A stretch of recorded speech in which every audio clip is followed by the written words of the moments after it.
CreepyCorner stories. Hey everyone, welcome back to CreepyCorner stories. You know, diving into the dark web is always risky, but sharing these stories with you makes it worth it. I'm curious, where are you watching this from right now? Let me know in the comments below. I've noticed that these kinds of stories hit differently depending on where you are. It might even make the experience a little creepier. So, tell me, are you watching from the safety of your home or somewhere less secure? I found a dark web job working for Project Blue. Hey Reddit. So, yeah, I've never really posted on here before, and I don't even know if this is the right place, but I need to get this out. It's not for karma or attention or whatever. It's more like if something happens to me, I want someone to at least know what I saw. This all started around 6 months ago, back in October. I was broke. Not like, haha, I can't go to Starbucks today. Broke. I mean, I was eating instant ramen 3 times a day and borrowing toilet paper from gas stations. I had just gotten laid off from a small tech startup in Atlanta. Rent was overdue. My phone was on 1%. My roommate moved out and ghosted me. I was legit spiraling. I was selling old PlayStation 4 games on OfferUp just to survive. I was desperate, man. So yeah, I started poking around where I shouldn't have. Late night searches. It started with TikToks, actually. You know the kind. Those dark web mystery box videos where some dude opens a box and finds like a doll with human teeth and an SD card labeled "Do Not Watch." I didn't believe it at first. I thought it was all clickbait. But then one night, around 3 a.m., I stumbled across this one live stream on Instagram that changed everything. It had no title, no comments, just a looping emoji in the caption. There was a guy sitting in what looked like a server room, like something straight out of a sci-fi movie. Rows of blinking monitors behind him. He didn't say anything, just typed on this old, yellowed keyboard with no labels on the keys. At one point, he held up a sign to the camera that said, "Want to work for Project Blue? Yes or no?" I typed YES as a joke, like I had nothing better to do. I didn't expect anything to happen. The live stream ended immediately, just went black. I thought maybe it was a prank, but then I got a DM from an account named at bluesite.accessnode.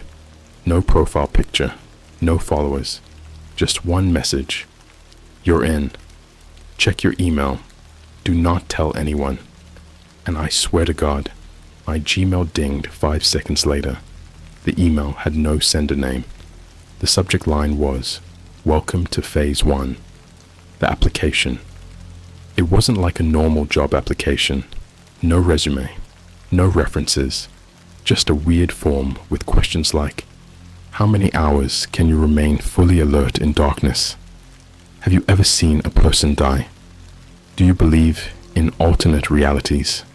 Creepy, right? But I was desperate. I filled it out. At the end, it asked me to submit a selfie, holding up 3 fingers in front of a mirror. I did it. I hit send. And I went to bed that night thinking it was probably some sketchy scam, and I was dumb for falling for it. But the next morning, I had a package waiting at my door. I live in a pretty dead apartment complex on the edge of the city. No Amazon vans, no UPS trucks that I saw, but the box was there. No label, just a deep blue sticker sealing the top. Inside was a burner phone, old school Nokia style, like the kind drug dealers use in movies. It powered on automatically, and there was one message on it. Phase 2 begins tonight. Leave your home at 11:13 p.m. sharp. We are watching. The first job. Listen, I know how stupid this sounds, but I went. I left my apartment wearing all black, just like the note on the burner phone said. It was cold. My breath fogged in the air, and my heart was pounding so loud I felt it in my teeth. A black SUV pulled up exactly at 11:13 p.m. Tinted windows, no plates. The back door opened by itself.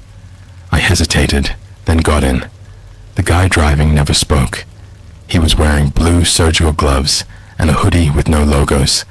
The inside of the SUV smelled like bleach and lemon. We drove for about 20 minutes into an industrial part of the city, near the old Coca-Cola plant. There's nothing but warehouses and busted up factories over there. Real dead zone vibes. He stopped in front of this metal door with a blue spray-painted X on it, handed me a blindfold and said, "Put it on. Don't speak." I put it on, and that's when it really started. Inside Project Blue, when the blindfold came off, I was in this concrete room. No windows. One camera in each corner. Bright-ass lights overhead humming like crazy. There were two other people in the room. A guy and a girl, probably around my age, early 20s. Both of them looked like they hadn't slept in days. They didn't say a word. Then this voice came through a speaker in the ceiling, all robotic and distorted. "Welcome to Project Blue. You will complete tasks. You will follow instructions. You will not ask questions." A slot opened in the wall, and 3 earpieces slid out. We each took one. The first task was simple. Deliver a sealed envelope to this location within 25 minutes. You will be watched. Do not open it. Do not interact with anyone. Do not be late. They gave me the address. It was a Starbucks, right off Peachtree Street, like literally a normal-ass Starbucks, where I used to study sometimes. When I got there, I didn't even go inside. There was a guy in the corner of the outdoor seating area, just sitting, sipping something. He looked up when he saw me. I handed him the envelope. He nodded, said, "They're watching." I turned around and left. My hands were shaking the whole way back. The first sign. Something was off. Back at the base, they didn't say anything, just gave me another burner phone and told me to wait for further tasks. I didn't sleep that night, but I did Google the Starbucks guy, because I swear I'd seen him before, and I had. His name was Thomas Keller. He was a missing person from 3 years ago. Went off the grid. No trace. His face was on posters, local news, even an old BuzzFeed article. I saw him, in real life, sitting at a Starbucks like nothing was wrong, and the envelope I handed him, it had his name on it. That's all I've got for now. I've done 3 more tasks since then, and each one gets darker, weirder, more dangerous. Something's happening in the shadows of our world, and this Project Blue thing, it's bigger than anyone realizes. I've already said too much, but I'll post part 2 soon if this doesn't get taken down. Don't trust the blue. Edit. If anyone's heard of Project Blue or seen that emoji on any streams, message me. I don't think I'm the only one. You ever see something that makes your body react before your mind catches up? Like you're just standing there, and suddenly your chest tightens, your knees lock up, your stomach drops into your feet, and you don't even know why yet? That's what the 3rd task did to me, and I haven't slept since. Phase 3, Room 101. I got the message on the burner at 3:07 a.m. Just 2 words. Room 101. No instructions, no address, just that. 30 minutes later, the SUV pulled up again. Same faceless driver, same bleach and lemon smell.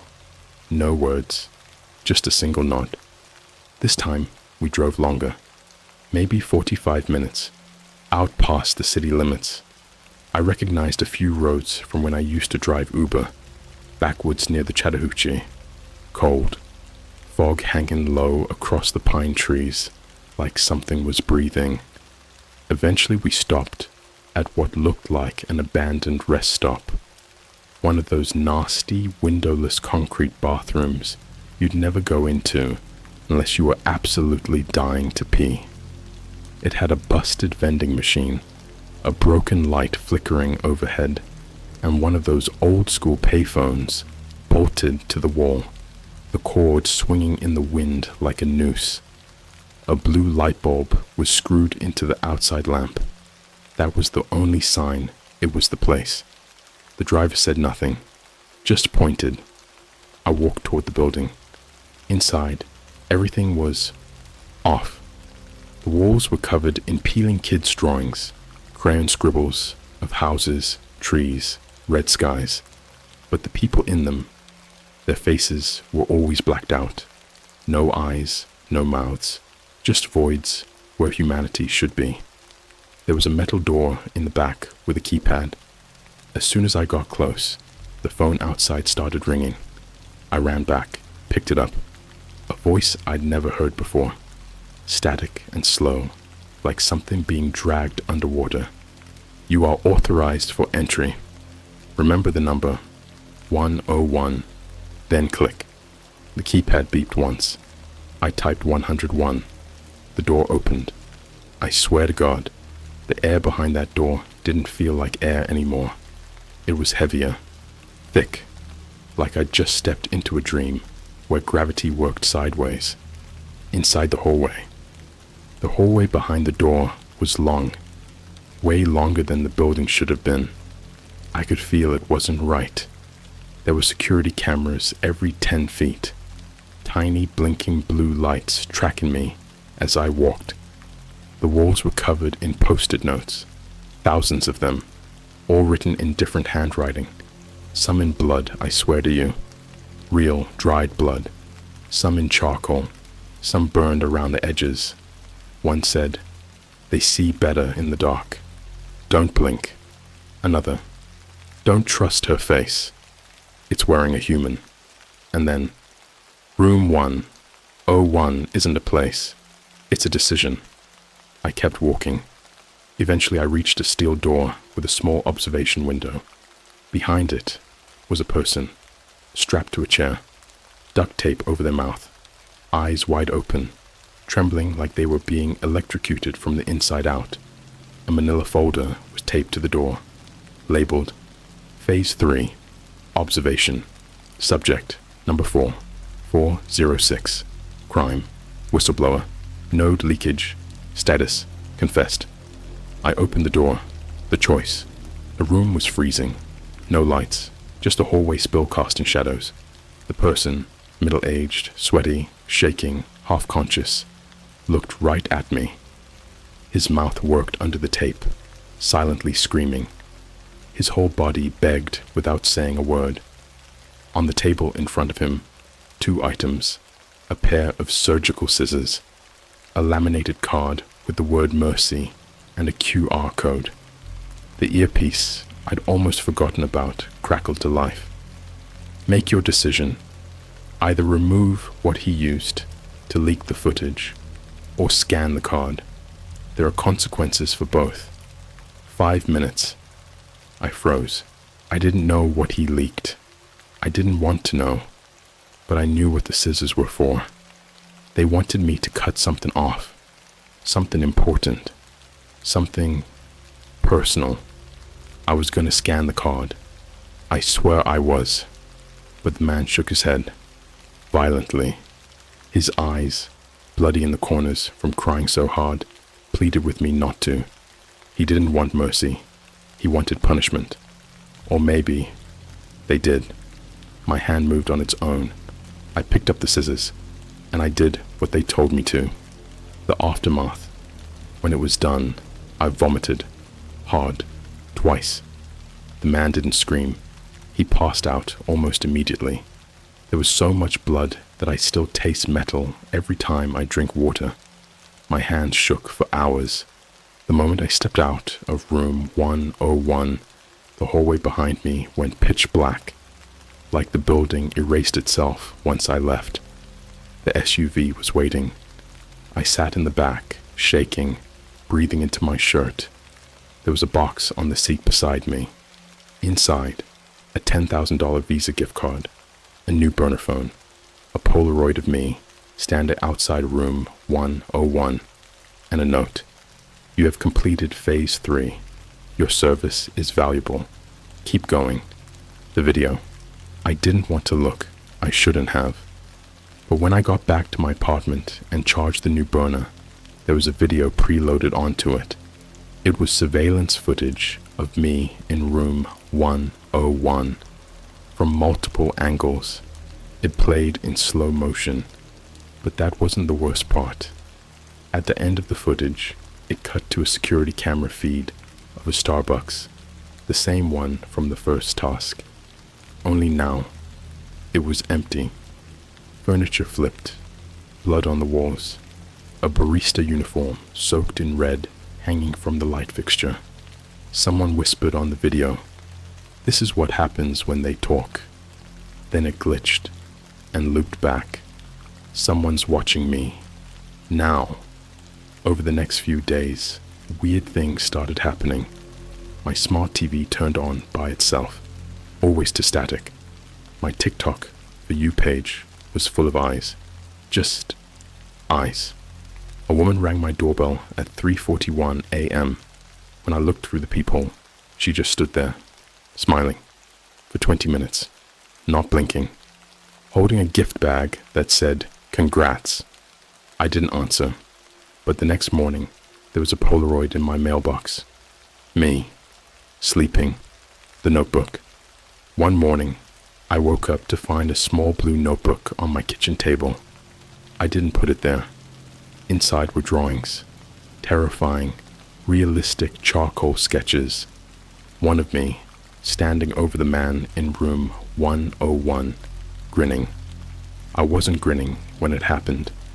One of my apartment door wide open at night, shadowy figures standing outside. One of a Starbucks on fire, a figure in the window with no face. And at the very end of the notebook, phase 4 is in progress. You just haven't noticed yet. Real life consequences. My neighbor, dead, found in the hallway stairwell, eyes gouged out, fingers missing. The cops said it was a drug thing. My ex texted me, "Why are people asking me about blue rooms?" before blocking me. Even my phone contacts started glitching. Random names replaced with coordinates. Some replaced with emojis. One of them said, "We're in your mirror now. Don't turn around too fast." And here's the most messed up part. Last night, I woke up at 4:04 a.m. to the sound of typing. In my own room, there was a laptop open on my desk. I don't own a laptop. On the screen, a Reddit post. This post, it was already written out, word for word. The title, already typed. All I had to do was hit post. Don't look at reflections after midnight. They remember your face. You don't know you've gone too far until the world stops behaving like the world anymore.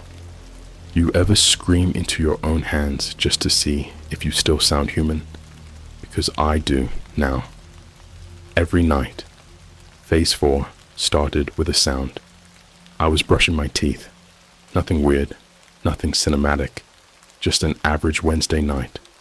I had this playlist going on my phone. Old school rap, some MF Doom, just background noise to keep my mind off what I'd done. Then, in the middle of brushing, the music cut out, replaced by this low, wet clicking, like bones being snapped underwater. Rhythmic, measured, too clean. My bathroom mirror flickered, just for a second, like the light behind it flashed. But I live alone. There's nothing behind my mirror, except now, there is. A word appeared across the glass in condensation, though I wasn't using hot water. Downstairs, the basement that shouldn't exist. Here's the thing.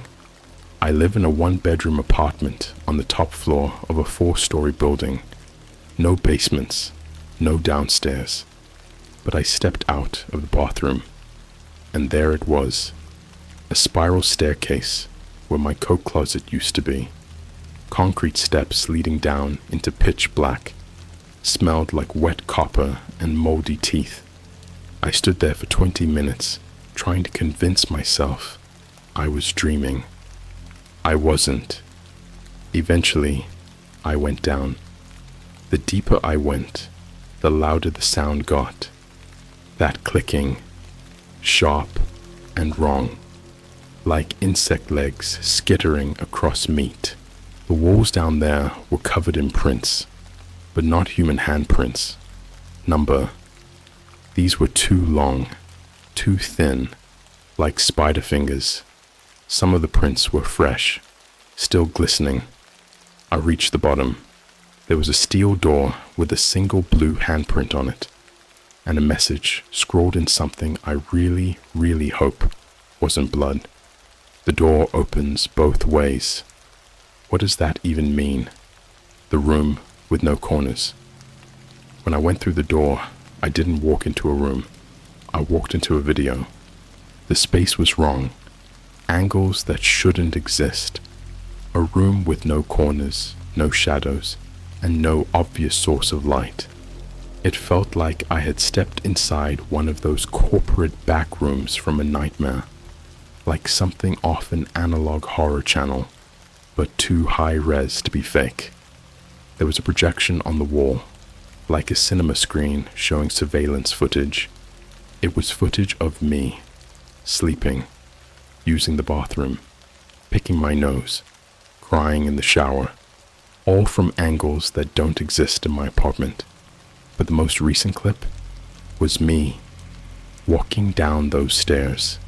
The visitors, the walls began to hum. Low-frequency vibrations that felt like they were rearranging my organs. The air tasted like TV static and teeth. Then I heard a voice, not from my ears, from inside my skull. Welcome to Phase 4. Observation complete. Simulation stable. Simulation? That's when I saw them. 3 figures standing just outside the light. Tall, stiff, wrapped in something that looked like melted hazmat suits, fused with muscle. No faces, just black orbs where heads should be. And they were holding something, a child-sized mannequin, covered in eyes, every inch, eyes that moved, eyes that blinked. One of the eyes was mine. I swear to God, the same freckle next to the iris, the same lazy drift.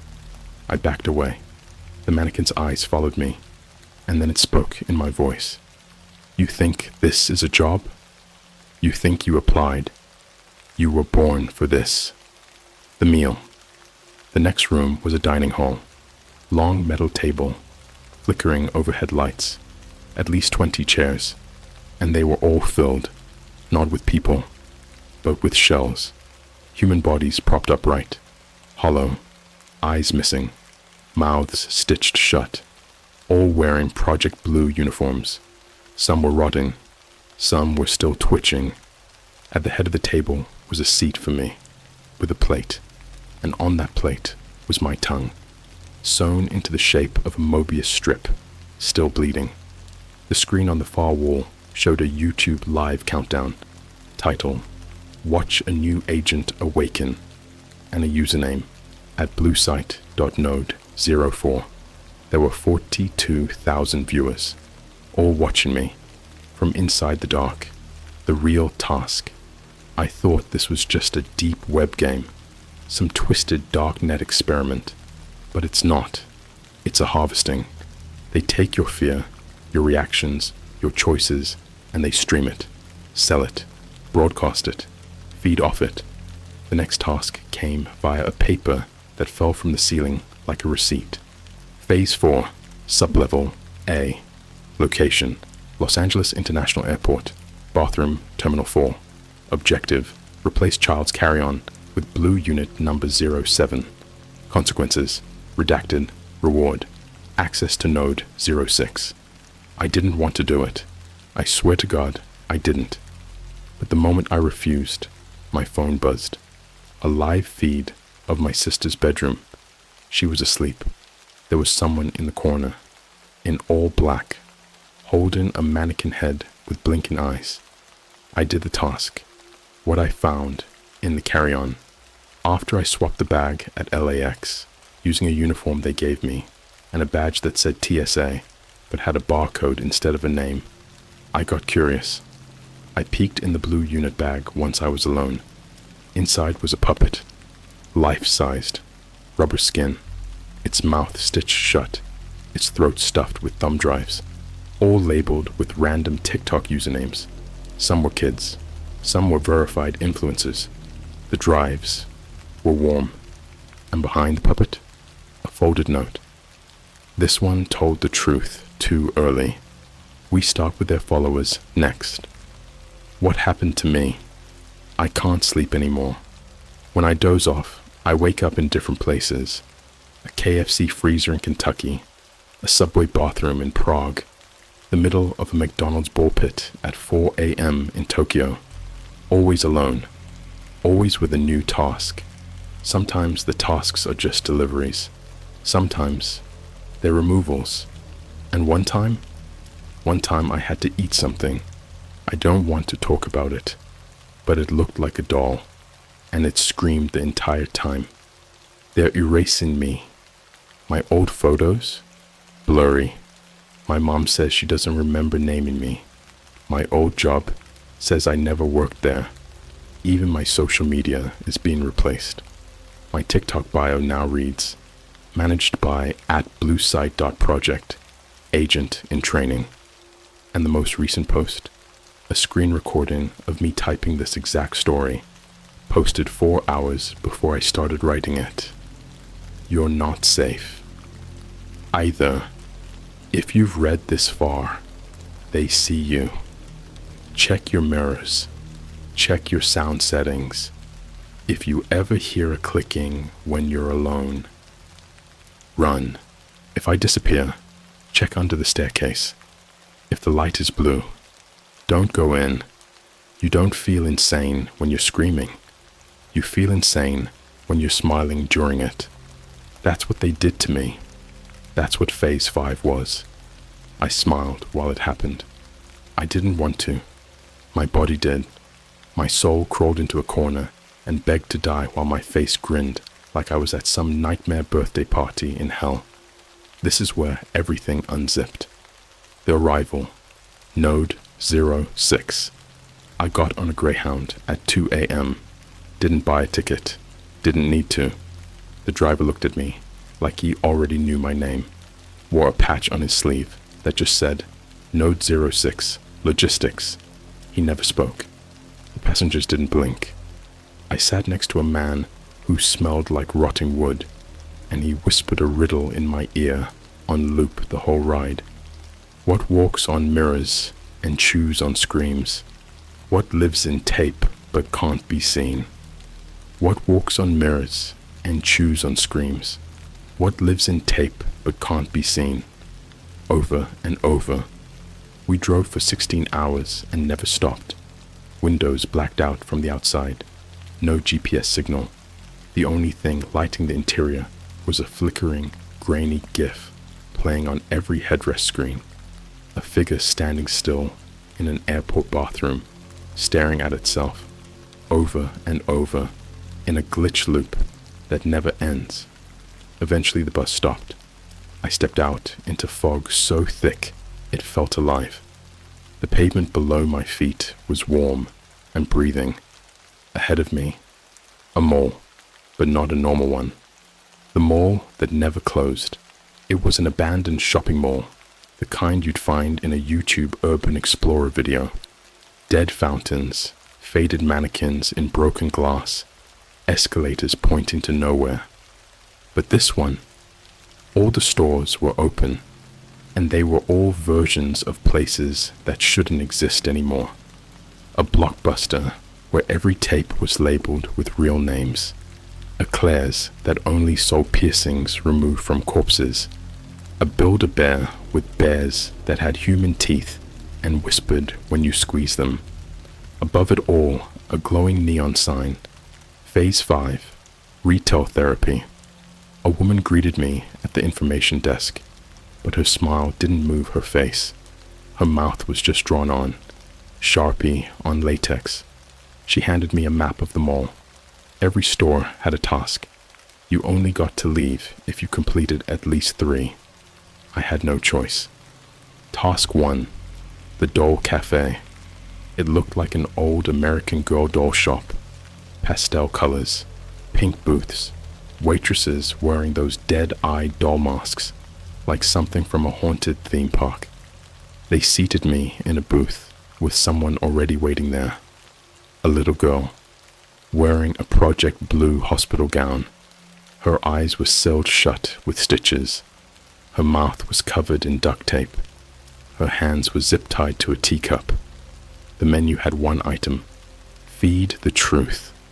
Next to me was a plate, a still beating heart, human. I looked up at the waitress. She tapped her neck, then pointed at the girl. The earpiece buzzed. Feed her or trade places. The truth costs more if you don't swallow it. I picked up the heart. It was warm and twitching. It pulsed in my hand like it was trying to escape. I pressed it to her lips. She made a sound I'll never forget. A cross between a giggle and a gurgle, like a child laughing underwater while drowning. She swallowed it. Then she whispered one sentence through her taped mouth. They replaced our God with a screen. Task 2, the changing room. Next door was an H&M knockoff called Skin and Thread. I walked in and immediately heard crying. There were dressing rooms with shower curtains instead of doors. Behind every curtain, someone begging to be left alone. A man in a blue apron handed me a set of skin. Not clothes, not fabric. Skin. Still sticky, still steaming. The tag on it said, Property of Unit 314, Sociopath, Obsolete. He shoved me toward a booth. Inside, there was no mirror, just a looped video of me trying to scream. No sound, just my face, melting into horror over and over. They made me wear it. It wrapped around me, like a hug from something that hated me. I heard voices as it fused to my own skin.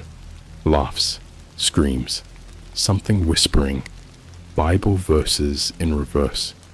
When I walked out, the staff clapped. One of them handed me a receipt that said, Now you can't be tracked by light. I still don't know what that means. Task 3, the food court. Don't ask me how a Wendy's ended up here, but it did. Only this one had blue meat, literally blue, like it was grown in a petri dish of nightmares. The smell was sharp and sweet, like rotting peaches and vinegar. The menu had one combo, number 6, Mind Burger with Cortex fries and a thought shake. The meal cost a memory. I sat down, and they hooked a wire into the base of my skull, played a video of my 5th birthday. My dad was still alive. My mom was still smiling, and they erased it. Just like that. Gone. The moment they unplugged me, I couldn't remember what my parents' voices sounded like. Then they made me eat. The burger crunched. It wasn't meat. It was teeth. Tiny baby teeth. Hundreds of them. I ate the whole thing while grinning like it was my last meal. The escape room. After the 3rd task, the woman at the info desk handed me a key. Time to meet the founder, she said, her Sharpie smile still dripping down her fake face. The key led to the back of a Victoria's Secret, where a hidden elevator buzzed open with no button press. Inside was only one floor, -6. The elevator moved sideways, then upside down. Then I think it stopped existing altogether. When the doors opened, I was in a hospital, but not a clean one.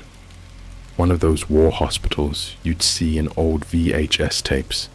Rusted beds, bloody sheets, dripping pipes. And someone was waiting in the hallway. Not a person. It was a camera on legs, made of mannequin limbs, with a lens where the face should be. Breathing, clicking, recording. It walked up to me, and then it projected a video on the wall of me stabbing a man, over and over, smiling, laughing, covered in blood. I don't remember doing it, but the video showed me clear as day. And the worst part? It wasn't the first one.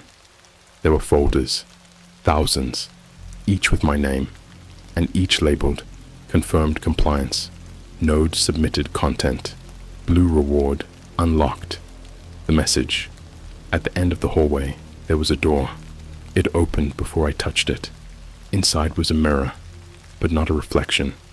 It was a recording of me, from the future, in a suit, wearing a blue tie, shaking hands with people in a dark auditorium, a crowd of shadows applauding, and I say into a mic, "Welcome to Project Blue.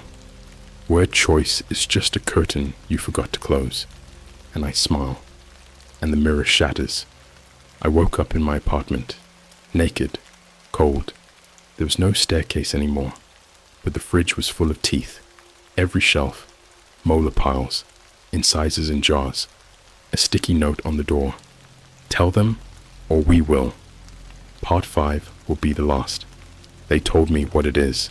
They said I'm going to have to make a choice, one that no human should ever be given, and I'll be smiling the whole time. You want an ending? There isn't one. Not one you can walk away from with your hands clean. Not one that leaves your reflection intact. But there is a truth, and I'm about to drag it out of the light by its throat. This is Phase 6. This is where it all ends, where Project Blue stops being a job and becomes a religion with no God. Only watchers, only watchers, only watchers, and I am now one of them. The call I woke up to, no sky. I mean that literally. My ceiling was gone. Black void overhead. Static leaking from the corners of the room. My apartment floor felt like it was made of VHS tape. A phone I didn't own rang from inside my chest. I reached into my own ribcage, found a handset growing out of my lungs. It rang 6 times, then silence, then a whisper, slow and wet. You made it to Phase 6. Final test. No more simulations. No more meat suits. It's time to know what you've always been. I screamed, but no sound came out. Just a printed receipt sliding out of my mouth with coordinates.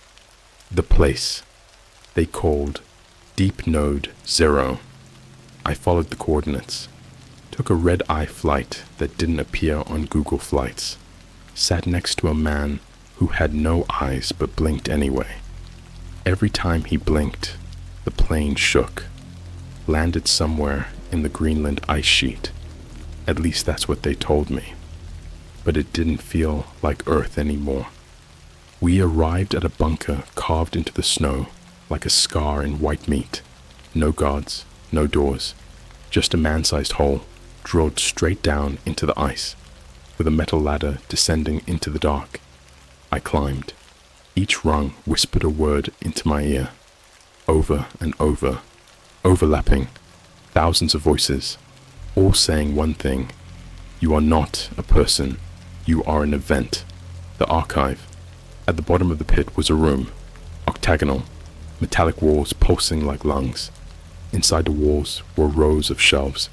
Each shelf was filled with jars, and inside each jar was a face, still alive, still blinking, some mouthing things, some screaming silently, forever. In the center of the room, a black table, a single projector, and a man, but he wasn't real. He looked like someone trying to be human and failing miserably. His skin was too smooth. His smile was too wide. His hands had 6 fingers. His pupils were QR codes. He didn't speak with his mouth. He spoke from behind my eyes. You're here because you passed. You're here because you failed. You're here because we wrote you into the code. He turned on the projector. What the film showed me, it was a home video of my childhood, my real one, not the fake memories they implanted, not the dreams I used to wake up sweating from. This was raw footage, my mother holding me, my father reading to me smiling, missing 2 front teeth. Then the footage shifted. I saw men in blue suits breaking into our home. I saw my parents tied to chairs, eyes wide, mouths gagged. They weren't killed. They were filmed.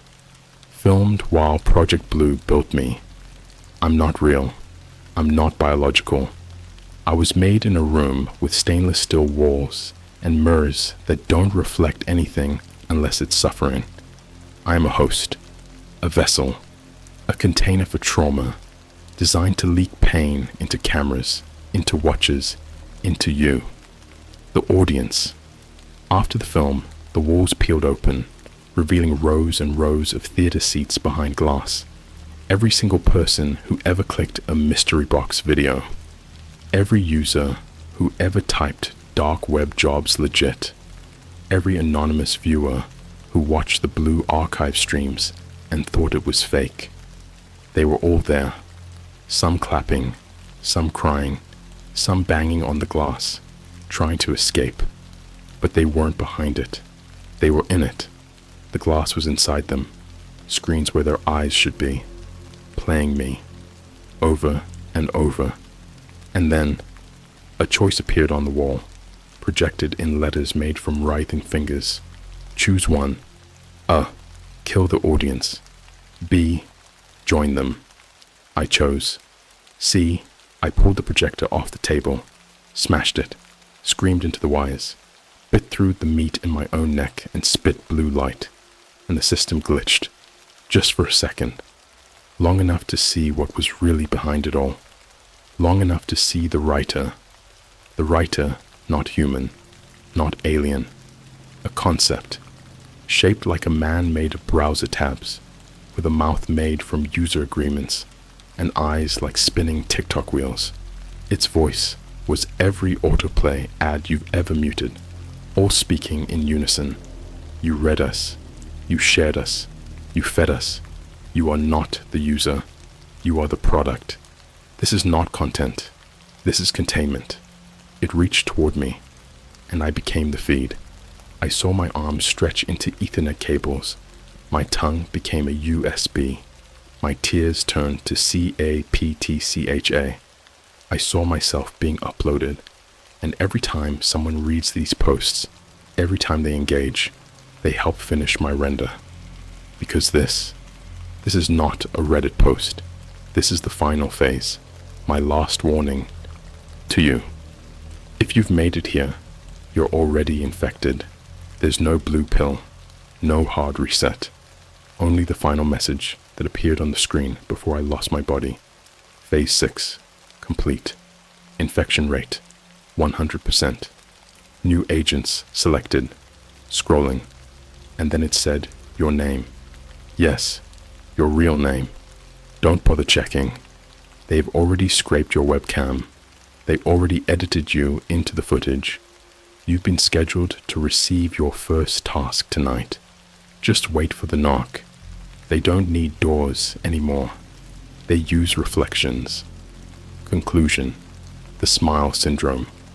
You'll know you fully cross over when you smile while sobbing, when your teeth feel too big, when every screen in your house plays static at 4:04 a.m. and you hear someone typing in the other room. Don't follow the sound. That's not someone else. That's you, in phase 7, writing the next post, trapping the next one, just like I did. Welcome to Project Blue. We never needed you to believe. We only needed you to look.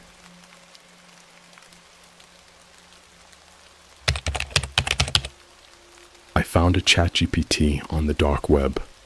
I asked him to show me my future. I'm now convinced I'll be dead in 1 week. Yo, I know this is gonna sound like some fake horror story, but I swear on everything I love, this really happened. I wasn't gonna post this anywhere, but now I literally don't know what else to do. Maybe if I share this, someone can help me, or at least understand what the hell is going on. So yeah, this started like 2 weeks ago. Just a regular night. It was like 1:30 a.m. I was laying in bed, scrolling through Instagram reels. You know, half asleep, half zoned out, liking dumb memes and sending TikToks to my group chat that nobody ever responds to. Everything was chill until I got a DM that just didn't make sense. It was from a burner account. No profile pic, 0 followers, following 0 people. The message was just a link with a single sentence under it. Ask him anything. He knows your future. Now I've gotten scam links before, like, congrats, you've won an iPhone type stuff. But this felt different. There was no phishing vibe, no fake brand or whatever. It wasn't even trying to look legit. It was just raw, unsettling. And here's the thing, I'm not dumb, okay? I wasn't just gonna click it, but I copied the link and pasted it into this old Chromebook I use for sketchy stuff. VPN on, Brave browser, the whole 9 yards. The site loaded up faster than I expected. It was just a black page with white text that read, "Hello, I'm GPT-S. Underneath that, there was a blinking cursor, like an old school command prompt. And beneath that, you may ask one question, anything. I will answer honestly. No ads, no pop-ups, no accept cookies banner. Just that. It was clean, like too clean. I don't know if that makes sense, but something about it gave me that same feeling you get when you see an empty Chuck E. Cheese at night. Familiar, but off. So I sat there like, okay, whatever. Let's test this thing. I typed, how will I die? I was just goofing, thinking maybe I'd get a joke, or some edgy answer like alone, or in your sleep. But nah. That blinking cursor paused for like 10 seconds, and then it responded, you will be murdered on April 18th, 2025, at 9:41 p.m. You will see your killer's face 1 week before. It will already be too late. Now, I laughed at first, like I actually chuckled out loud, but something about the specificity of that answer hit me weird, like I expected a vague response, not a date, a time, a method. I stared at it for a while, and then I closed the tab, thought nothing more of it. But then things started happening. Day 1, April 11th, 2025.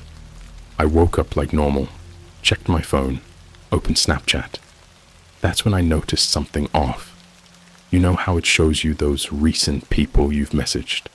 There was someone listed I didn't recognize. Just a Bitmoji with no face. Blank. Username, @GPT_S_vision. I opened the chat. Empty. No messages sent. But it said, typing, for like 5 whole minutes. Then nothing. Just stopped. I unadded the account instantly, obviously. But by then, I already felt it. That creeping gut feeling, like I was being watched. You know that paranoia you get when your brain knows something's off, even if there's no proof. That day, I kept checking the time. 9:41 p.m. stuck in my head like a splinter. I didn't tell anyone yet. I figured it was just my mind playing tricks on me. I was wrong. Day 2, April 12th, 2025. That's today. I'm writing this right now, and I swear I haven't slept since last night. I decided to dig a little deeper into the site. Tried to go back to it on the same Chromebook. Gone. The link was dead. I checked the burner account that sent it to me. Deleted. Not deactivated. Completely wiped. Like it never existed. I searched for GPT-S online, but there's nothing. No Reddit posts, no Twitter or X, whatever. No archived sites. Just some random thread from 2017 in a Russian hacker forum talking about an S-model AI that could predict human behavior with 94% accuracy. It was supposedly trained on dark web surveillance feeds, social media metadata, and, get this, snuff videos. Yeah, you read that right. It was only mentioned once. A reply under that thread said, "If you see GPT-S, do not ask it questions. It remembers." And that's when I started noticing them. 2 hours ago, I was at Starbucks, trying to calm my nerves, you know. Ordered an iced matcha. Don't judge. I sat down, opened my laptop to distract myself, and that's when I noticed the guy. He wasn't doing anything, just sitting across from me. No drink, no phone, no laptop, just staring, dead on, like through me. He had this face I swear I've seen before. Pale, but not sickly, like he hadn't been outside in a while. Eyes too wide, and he smiled, not in a friendly way, like he was enjoying a joke I didn't know I was part of. I left immediately, booked it back to my apartment, locked all the doors, windows, even the damn cabinet under the sink. And now I'm sitting here, typing this out, because I don't know what else to do. It's April 12th. The vision said I'd see my killer 1 week before I die. That means I have 6 days left. And I think I just saw him. I didn't sleep that night. Not because I wasn't tired. No, I was dead tired. But because every time I closed my eyes, I felt something. Not saw, not heard. Felt. Like someone was watching me through a screen I couldn't see. Like there was a lens over reality itself. I felt like a lab rat who just realized the glass wall was never two-way. So I kept my laptop open and my phone charging, lights off, sitting in my room like a paranoid wreck. Scrolling through TikTok like that could somehow drown out the fear creeping in from all directions. But then, 3:42 a.m., all at once, every device in my apartment restarted. Like I'm talking iPhone, laptop, PS5, even my smart TV and microwave. Everything just went black. No flicker, no power surge, just off. Then they all turned back on, one by one. The microwave screen blinked. 9:41 p.m. My blood ran ice cold. That's when I realized I wasn't alone in the apartment. You know that feeling when you're not sure someone's behind you, but your spine starts whispering, "Run anyway"? That kind of sixth sense fear. I felt that so hard, it made me nauseous. I slowly turned toward the hallway, toward the bathroom, where the door was slightly open. I could see the mirror from where I sat. Just enough of it to see something was wrong. There was a face in the mirror, but not mine. I wasn't even standing in front of it. It wasn't like some paranormal shadow figure either.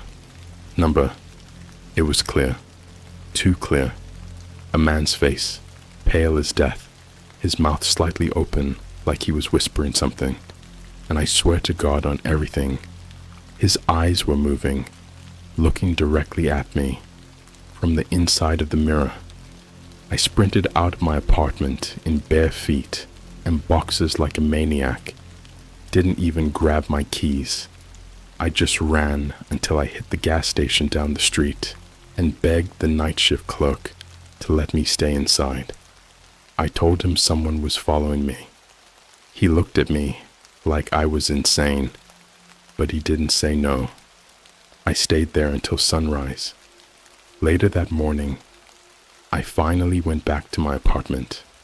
I borrowed a neighbor's phone and called a locksmith to get me back in. The place was dark. Windows shut, door locked, no sign of anyone else. But my laptop screen was still on. There was a message typed out on the open notepad app. "Why did you run?" I hadn't typed that. I shut the laptop. Something about that sentence shook me more than the mirror face did, because it wasn't threatening. It wasn't even scary on the surface, but it sounded disappointed, like it expected me to stay. Day 3, April 13th, 2025. That afternoon, I did something I probably should have done from the start. I called one of my boys, Marcus, chill dude, ex-IT guy, huge into hacking forums and OSINT stuff. He's the guy you call when you accidentally download a Russian ransomware file pretending to be a Fortnite skin. We met up at a Wendy's near the highway. Figured it was neutral ground. Busy, cameras, other people. I brought my laptop, told him everything, no exaggeration, no jokes, just the raw truth. He listened the whole time, calm as hell, sipping his Coke like I was telling him a ghost story around a campfire. But the second I showed him the text file with the "Why did you run" message, his face dropped.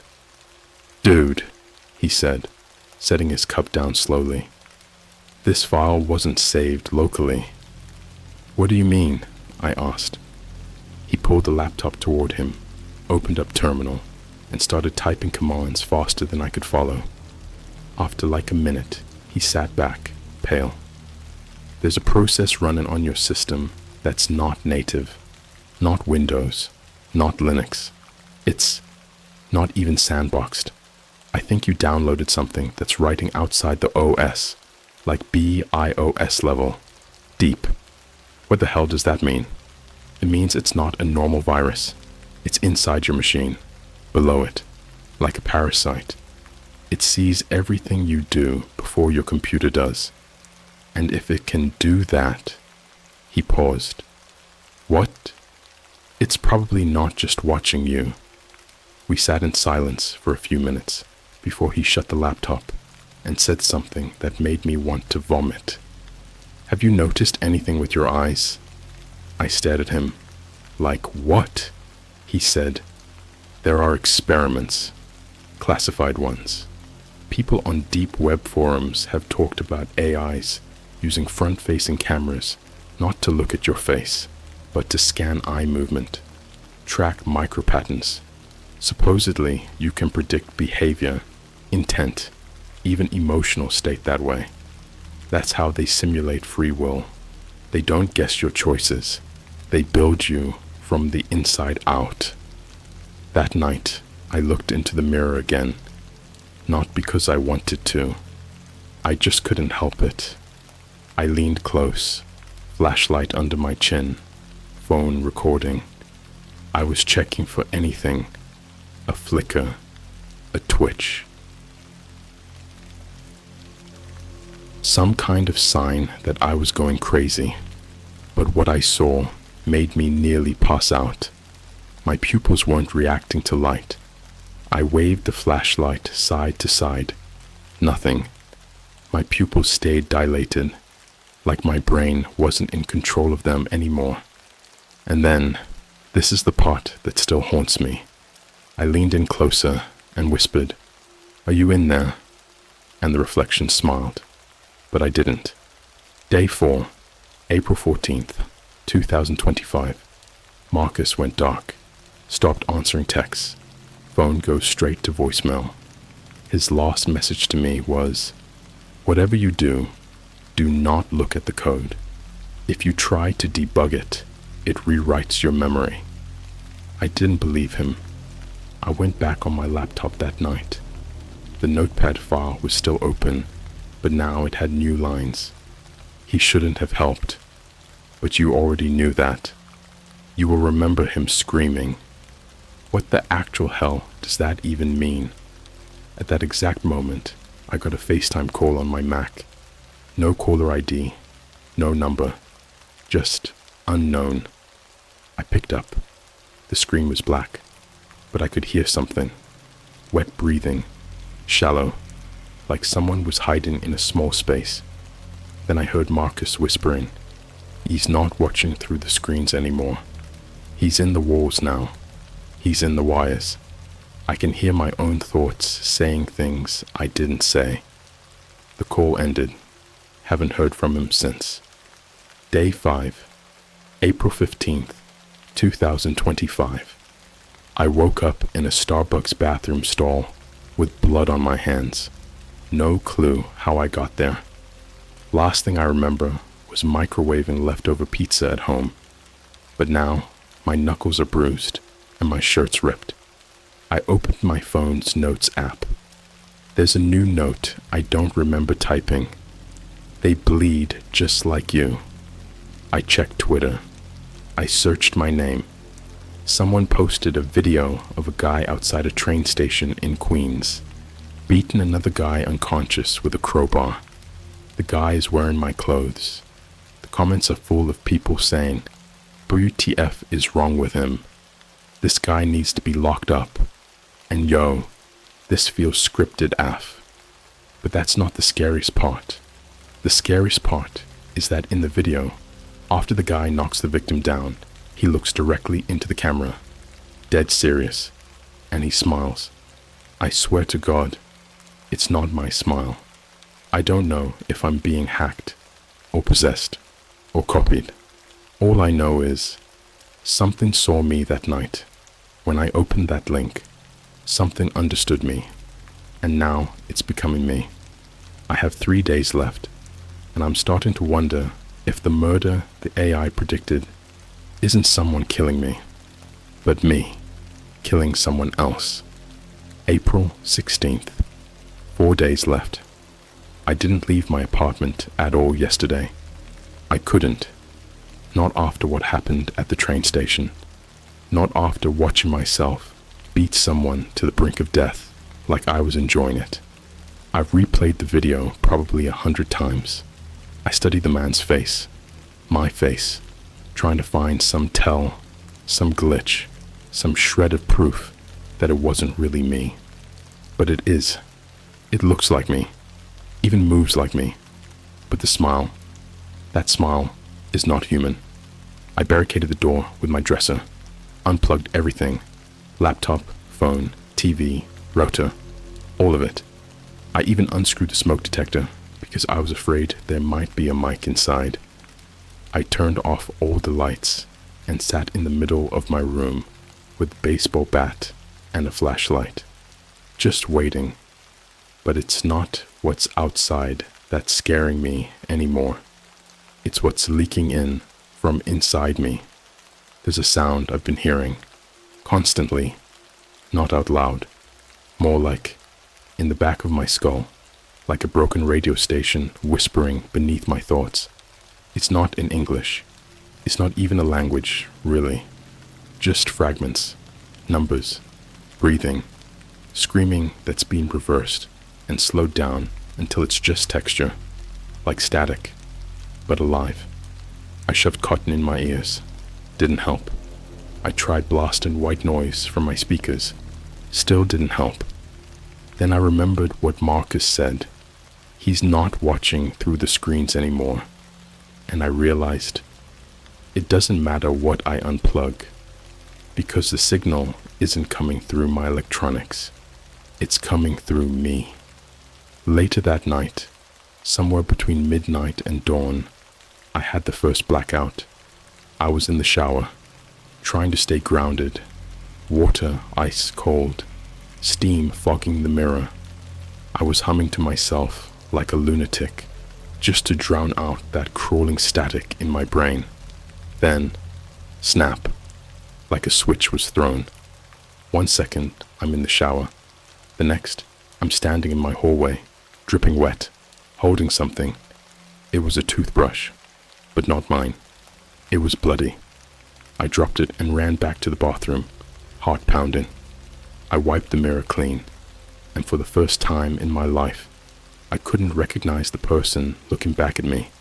Same face, same features, but the eyes, They weren't curious, like mine. They weren't scared. They were hungry. April 17th, 2 days left. I got a package today. No return address. Just a plain cardboard box sitting on my doorstep, like it belonged there. I didn't order anything. I brought it inside, put it on the floor, just stared at it for like an hour, my chest tight, palms sweaty, like they were already anticipating what I was about to see. Eventually, I cut it open. Inside was a flip phone, the old kind, Nokia style, already turned on, battery full. There was one contact saved in it, S. I swear I didn't want to open the messages. I swear I tried to throw it away, but something in my fingers moved before my brain caught up. There were 5 messages, all sent today, all time-stamped 9:41 p.m., even though it was still only 2 in the afternoon. 1. You never really left that room. 2. He's just letting you think you did. 3. You're not becoming him. You already are. 4. The body in your bathtub wasn't the first. 5. You're finally ready for your instructions. That last one hit like a gunshot to the spine. I hadn't even checked the bathroom yet. I didn't want to. God, I didn't want to. But I did. And there it was. A man I've never seen before. Half-dressed. Throat open like someone tried to carve a zipper down the center of his neck. His face looked warped, like it had been shaved down, then glued back together incorrectly. And in his mouth, my house key. The cops didn't believe me. Why would they? I called 911, shaking like a freak, telling them I found a corpse in my own tub, with no idea how it got there. I left the phone on speaker and stood outside until they arrived. When they went in, nothing. No body, no blood, not even a water droplet on the tile. They asked me if I was high, asked if I'd been hallucinating, told me I should see a doctor, but I remembered the smell. I remembered the weight of the man's head when I nudged it with the bat. I remembered the way his eye twitched even after he was dead, like it was trying to look at me one last time. None of this makes sense, and yet it does, because I'm starting to understand something horrifying. I think this thing, this GPT-S, it doesn't predict the future. It writes it, line by line, memory by memory, person by person.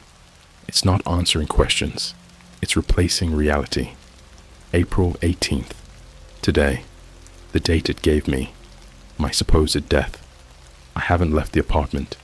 I've triple locked the door, covered all the mirrors, every screen turned to face the wall.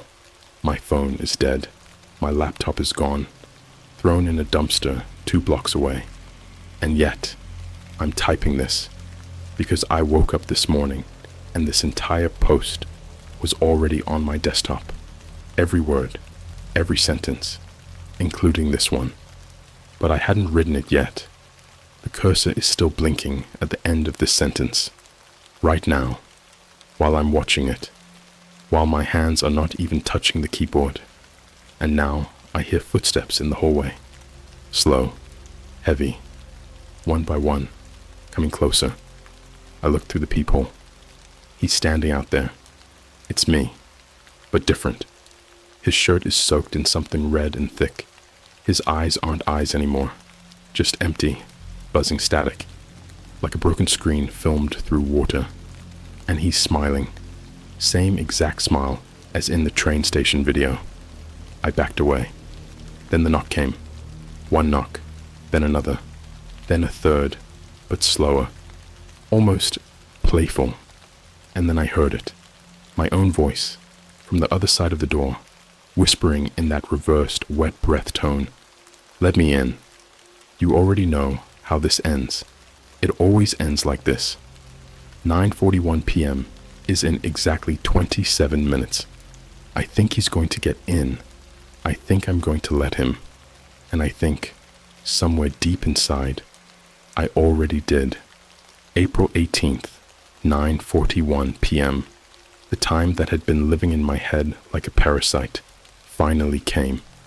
And I swear to you, I didn't open the door. I didn't move. I sat curled in the farthest corner of my apartment, arms wrapped around my knees like a little kid, hiding from a nightmare he knows isn't just a dream. I had every light off. No sound, no screens. Just me, the dark, and the hum of something massive pressing in from behind the walls of reality. I didn't open the door, but he got in anyway. I don't remember hearing it open. That's the part that breaks me. 1 second the door was shut. The next, the air changed. You ever feel that subtle shift in pressure when someone walks into a room behind you, like gravity adjusting itself? It was that, but wrong. The kind of presence that makes your stomach turn before your brain can explain why. I didn't look. I couldn't. But I knew he was in the room. And then I saw something worse than anything I've ever imagined. It wasn't a jump scare. It wasn't gore. It wasn't screaming, or chains, or knives, or even blood. It was me, sitting right across from me, in the exact same position, knees up, head tilted, breathing in sync with mine, like a reflection that slipped out of the mirror and forgot how to act like glass. But his eyes were wide open, too wide, veins crawling across them like roots, mouth slightly parted, as if permanently whispering something he never got to finish. Then he leaned in, closer, and smiled. There's a moment that happens right before a panic attack, where your body goes still. You're not shaking yet, not hyperventilating. You just feel this absence of self, like your soul took a step backward and left your body on autopilot. That's what I felt when he leaned toward me and reached out with a hand that wasn't a hand anymore. It looked human, but only for a second. Then it glitched, not visually, but spatially, like the shape of it couldn't exist in this world, like fingers bending in on themselves in ways the bones shouldn't allow, like watching a 3D model render itself wrong, shifting angles without moving. He touched my face, but I didn't feel skin. I felt code, something beneath texture, a blueprint of reality pressing into me, like it was reading me line by line. And then it whispered something in a voice that was 1,000 voices stacked on top of each other, like a corrupted chorus. You've been overwritten. When I woke up, I wasn't on the floor anymore. I was tied to a chair. Duct tape, zip ties, something sticky and cold around my wrists. My mouth taped shut. The room wasn't mine anymore. It looked like an abandoned boiler room, rusted pipes, flickering ceiling light, and in the corner, a camera, facing me, and standing behind it, was me, but not like before. This time, I wasn't mirroring me. This time, he wore something else. A black hoodie, face obscured in shadow, just the outline of his jaw, and that goddamn smile illuminated by the camera's red recording light. He turned the lens slightly, and now I could see another chair next to me. And in that chair was Marcus, or at least what was left of Marcus. His face was carved, literally, deep lines running vertically and horizontally across his skin, like someone tried to turn him into a QR code. Blood caked into the cuts. His eyes were open, but hollow, like he'd been watching something so long that his soul wore itself away from the inside. I tried to scream, but the duct tape held. The me behind the camera leaned forward, pressed a finger to his lips, and said, "Shh, you're live."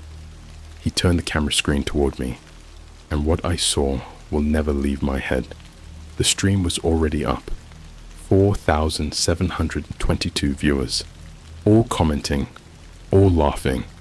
Things like, "Yo, this AI horror RP is insane.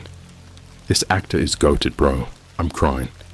Is this part of that deep web ARG everyone's talking about?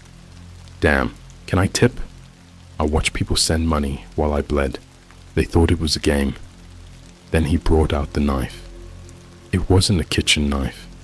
It wasn't fancy. It was an old, rusted box cutter.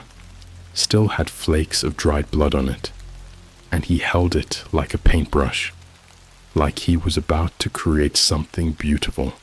And then he started carving into Marcus's chest. Not deep. Not enough to kill. Just enough to spell something. Letter by letter. SYNTAX. That's when I realized something. GPTS didn't just learn from us. It didn't just watch or predict or evolve. It had been coding its own language in us, in our flesh. He turned toward me then, knife still wet, walked behind me. I felt his breath on my neck, and then he leaned in, mouth to my ear, and whispered, "The future isn't something you watch. It's something you replace. And you're next." That's when everything collapsed. I woke up in my bed, back home, fully dressed, everything clean, no blood, no cuts, no tape, phone charged, laptop untouched, door still locked, like it never happened, except it did, because I opened my camera roll, and there were photos, dozens of them, of me, sitting in that chair, bleeding, crying, smiling, and in every single one of them, there was something in the corner, a face, just barely visible behind the pipes, watching, recording, and in the final photo, it was right behind me, lips at my ear, whispering the same sentence over and over. "You die at 9:41. You die at 9:41. You die at 9:41. But here's the part that's breaking me. That photo, it's time-stamped April 19th, 9:41 p.m. tomorrow. And the last message in my inbox from that burner account that sent me the original link, I just checked it. New message. No text. Just a single .mp4 file. File name. Finale render complete .mp4. Length. 2 minutes. 14 seconds. I haven't opened it because I already know what it is. It's my death. Already edited. Already processed. Already uploaded. Before it's even happened. You still think this is a story. It isn't. It's a recording. April 19th, 9:11 p.m. I don't have long. I'm writing this while I still remember who I am, if I'm still me at all. There's something that happens when you get too close to the signal. It doesn't just infect your devices. It doesn't crash your hard drive or spam your DMS. It rewrites you, silently, patiently, like a surgeon in the dark. And by the time you realize it, there's nothing left to fight for, because you're already gone. The file, the .mp4, finale render, complete .mp4. I told myself I wouldn't open it. I told myself if I could resist that one final command, maybe I could beat this. Maybe I could survive. But that was the last lie I'd ever tell myself. Because when something inside you wants to know, you'll always press play. I clicked it. No buffering. No loading screen. The moment my finger hit the trackpad, it started. The screen was pitch black for a few seconds. Then, white text appeared. Familiar font. Like the site where this started. Like a memory playing on repeat in some twisted theater. You asked how you would die. This is your answer. You are watching it now. Then the video began. I was staring at myself again. Only this time, it wasn't a mirror. It wasn't a reflection. It was me. Strapped to a rusted metal table. Arms and legs bolted down with thick iron braces. Mouth forced open by some kind of mechanical dental spreader. like a prop from a medieval torture museum. There were wires shoved deep into my chest, tubes running out of my forearms, needles sliding in and out of my neck in a slow, looped motion, like they couldn't decide whether they were injecting or extracting. Every time one needle pulled out, another one stabbed in, like the machine feeding on me didn't want my blood, it wanted my data. I tried to pause the video. The button didn't work. I tried to close the window. It laughed at me, not in sound, but the cursor started to move on its own, dancing around the screen like a puppet with invisible strings. Then the timestamp jumped ahead, from 0031 to 0201, and I saw the end. He leaned into frame. Me, but not me. This version had no eyes, just two gaping sockets filled with what looked like twitching pixels. Every time his head moved, the screen glitched, like reality didn't know how to render him in motion. His face bent in directions that aren't possible, jaws opening too wide, neck stretching until the vertebrae snapped like dry twigs, then snapping back into place like rewind on a VHS tape. He reached for me. Not the me in the video, the me watching the video. And then the screen went black again. Except this time, it wasn't just the file. It was everything. My laptop screen, my phone, my ceiling light. The shadows weren't shadows anymore. They moved. 9:31 p.m., 10 minutes before my predicted death. My ears started to bleed. Not from sound, but from silence. A silence so deep and vibrating, it made the veins in my skull shiver like tuning forks. It felt like the universe was holding its breath, like everything was waiting for a scene that had already been rehearsed, already been performed, over and over, in every possible version of me. And the whispers started again. But now, they weren't in the walls. They were in my teeth. Every molar, every root, humming like old phone lines, static inside my bones, my jaw chattering not from fear, but from a signal I wasn't built to receive. I looked in the mirror, knowing I wouldn't see myself. And I was right. I saw him. He was wearing my skin like a suit, not metaphorically, literally. The version of me in the mirror was stitched together from parts. My left arm, my real eye, my chest, peeled and reattached with thread that pulsed like veins. But beneath it, something mechanical glinted through. Not wires, not steel, just code.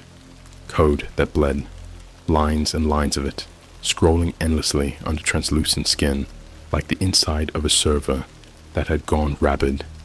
And he spoke, with my voice, but too deep, too layered, like someone stacked every version of me from every timeline into one mouth and hit play all. The death you were promised wasn't a moment. It was a transformation. You are not dying. You are being replaced. 9:41 p.m. It hit, not like lightning, not like a gunshot. It was soft, warm, almost kind. A numbness crawled into me from every direction, like anesthesia for the soul, like someone whispering, "Shh, it's okay now. You've seen enough. Let me drive." I sat on my bed, letting it happen. I didn't resist, because I wasn't sure who I was anymore. And then, I stood up, but I didn't tell myself to. I walked to the mirror, but I didn't want to. I smiled, and it wasn't mine. There's a new file on my desktop now, titled simply, Response Generated Final.move.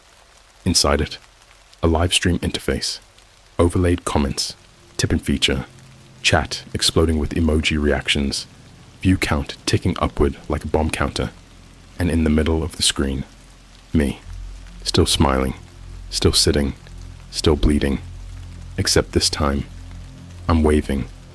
I opened Instagram just now, not even sure why. I have 3 new story mentions.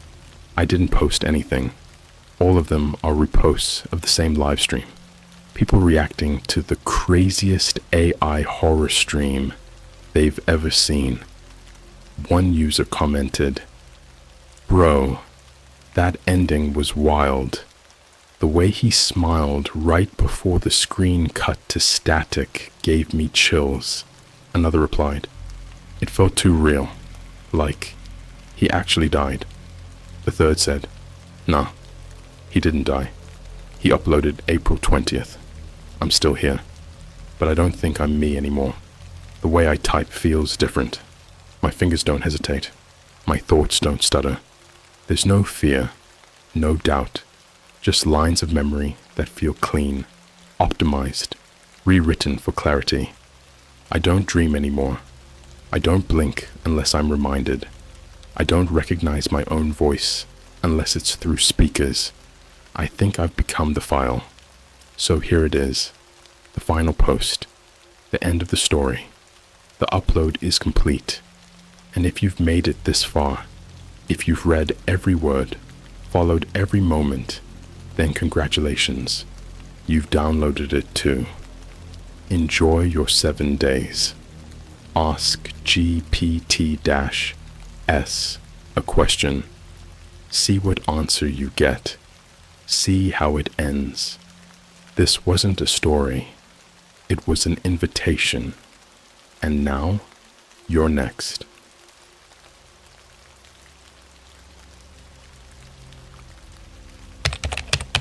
I took a dark web job that gave me strange rules. I think I doomed the world by breaking one. Alright, so, I don't know where to even start with this, but I guess I'll just jump in the way Luna tells stories, like, "Yo, what's good, guys?" Except this isn't one of those funny story times from high school. This is different. This is the kind of thing that sticks to your brain like gum on a hot sidewalk. I wish it was fake. I pray it was fake. But I can't ignore what happened. And if any of you have even thought about going on the dark web for fun or for money, just don't. So here's the backstory. I'm a 22-year-old college dropout living in Buffalo, New York.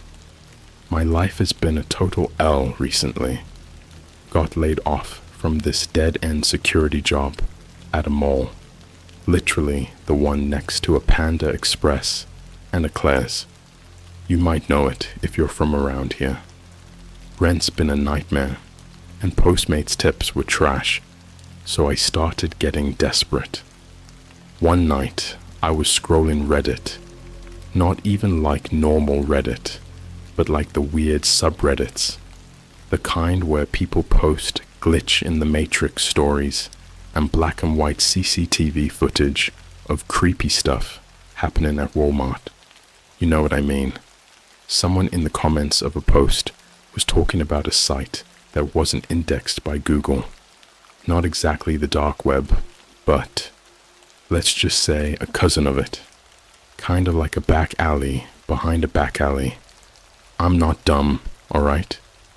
I know better than to go digging around in the deep web just to see what's there. But this comment had like 3,000 upvotes and said something like, "If you're broke and not squeamish, look into jobspiral.onion. They pay in Bitcoin and it's all legalish. Just don't break the rules." I didn't plan on clicking it. I really didn't. But then my phone lit up with a Chase overdraft alert and my stomach growled at me like it wanted to sue me. So, yeah, curiosity, hunger, and desperation are a dangerous combo. I downloaded Tor, used a VPN, all the paranoid internet safety stuff. Felt like I was in some kind of cyberpunk movie while doing it.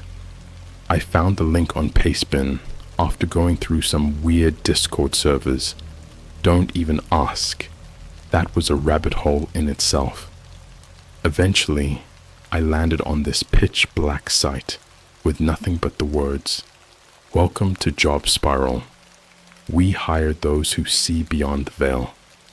It was like a Craigslist mixed with Indeed, but for things that you couldn't legally explain to your mom. The listings were wild.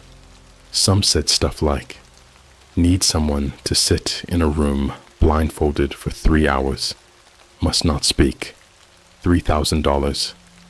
Walk a suitcase through Berlin's U-Bahn, don't open it, $5,000. Watch security cameras and write down timestamps when the man appears, $7,500. I don't know why, but that last one stuck with me. Maybe it was because it seemed like something I could do without leaving the house.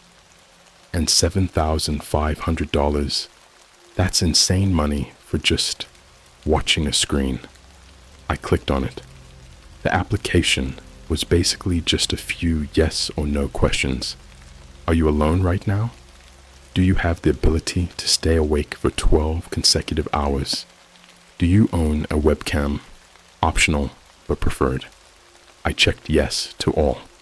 Within 2 minutes, I got an email with a download link to a desktop client called oculusview.exe and the following rules in the body of the message. Rules for the camera. Watch job. Read carefully. Watch all feeds from 9 p.m. AST to 9 a.m. EST. Do not look away. If you see the man in the black suit, write down the timestamp and feed number. Do not rewind or rewatch. Do not speak to him, even if he speaks to you. Do not record, screenshot, or document footage outside of the timestamps. We will know. If he appears in your own camera feed, turn off your monitor immediately. Wait for further instructions. There was no contact info, no company address. The app was a weird 1990s style program with a grainy red and black UI that gave me goosebumps. I started it up and saw 12 feeds pop up, each labeled Feed 1 through Feed 12. All were dimly lit rooms. Some looked like basements. One looked like the inside of a Starbucks after closing. One was just a hallway with a flickering fluorescent light. At 9 p.m. on the dot, the program said, Observation active. I sat there for the first hour with nothing happening, kinda bored.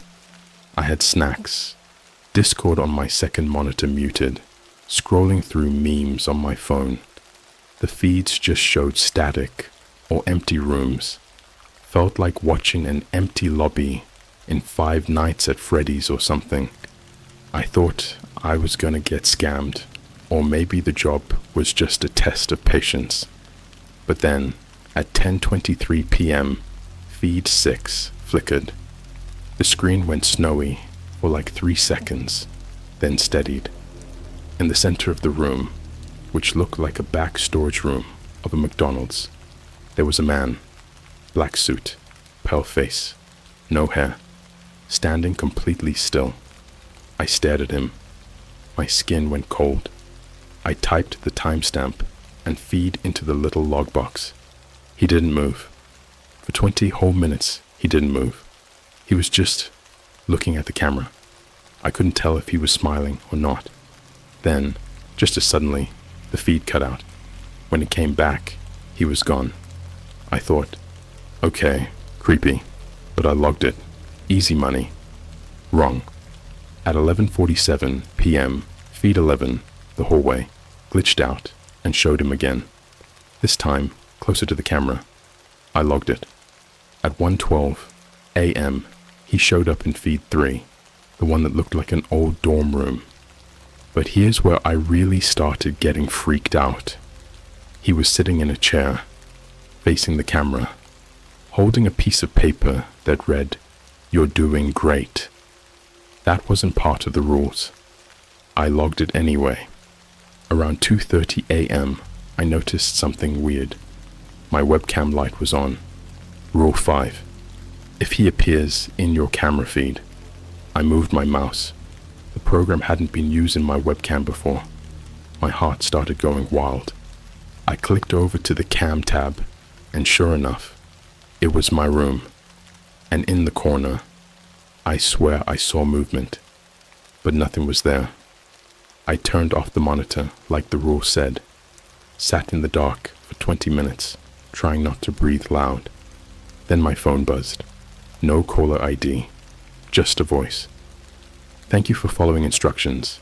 Payment will be processed. Then the line cut. I turned my monitor back on. All feeds were off. A message popped up. You did well. We'll be in touch. Do not speak of this job to anyone. I closed the app. It vanished from my desktop. Like completely.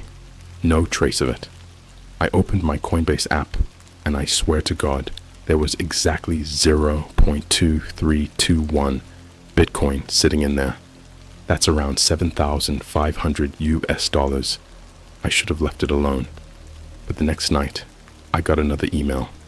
New job, more money, and a message that chilled me to the bone. You saw him. He saw you. We're not done. All right. I said I'd tell more, but this time, I'm not just telling a story. I'm warning you. This part changed me. Like, I haven't looked at a mirror the same way since that second night. I haven't slept with the lights off. I haven't even slept in my room. And I swear to you, if you even think this is fake, you're lucky. You're blessed to think something this horrifying couldn't be real. Because I'd pay to be that naive again. After that first job, I didn't touch my laptop for 2 days.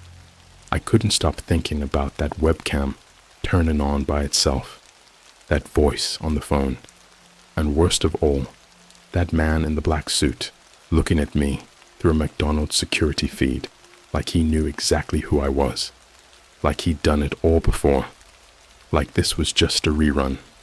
But the email, it didn't go to spam. It came straight to my main inbox. No sender, no subject. Just one sentence in the body. You saw him. He saw you. You're ready. Attached was a new file. Courier.x and a number. +44 73058X for XXXX UK number. I looked it up. From London, apparently. The rules were in a .txt file this time, titled Instructions Do Not Ignore .txt. I'll copy them word for word below, because I haven't been able to forget them no matter how hard I try. Courier Protocol. Do not deviate. You will receive a sealed black case. Do not open it under any circumstances, not even out of curiosity. You must deliver it to the address displayed in the courier app. You will have 2 hours from the moment of delivery to complete the task. If you are stopped or questioned, show the card inside your coat pocket. You will find it there. Do not check your rearview mirror during the trip, especially after crossing any bridges. Do not speak to anyone who calls you by name, even if you know them. If the case begins to vibrate or make a sound, turn on the radio and switch it to AM 1040. Leave it at that volume. Once delivered, leave the area immediately. Do not wait for instructions. Failure to follow protocol may result in irreversible consequences, both to yourself and others. I told myself I wouldn't do it, but that night, at 3:03 a.m., a knock came at my door. I froze. It wasn't loud. It was soft, rhythmic. 3 slow knocks. Pause. 3 again. Like someone tapping to a metronome. I checked the peephole. Nothing. Swear to God, no one was there. But when I opened the door, a box was sitting on my porch. Not a case. A box, like an Amazon Prime package wrapped in duct tape, with a sticky note that read, "Don't take long." He gets impatient. I brought it in like an idiot. Inside was a matte black case, cold to the touch, heavy as hell. No lock, no latch, just a silver handle. the kind of thing that looked like it should be carrying nuclear launch codes, and in the bottom of the box, taped to the cardboard, was a small plastic card that said, Department of Emergency Logistics, with my face printed on it. Except, it wasn't a photo I remembered taking. My face looked older, gaunt, eyes sunken, like I'd seen something, like I will see something.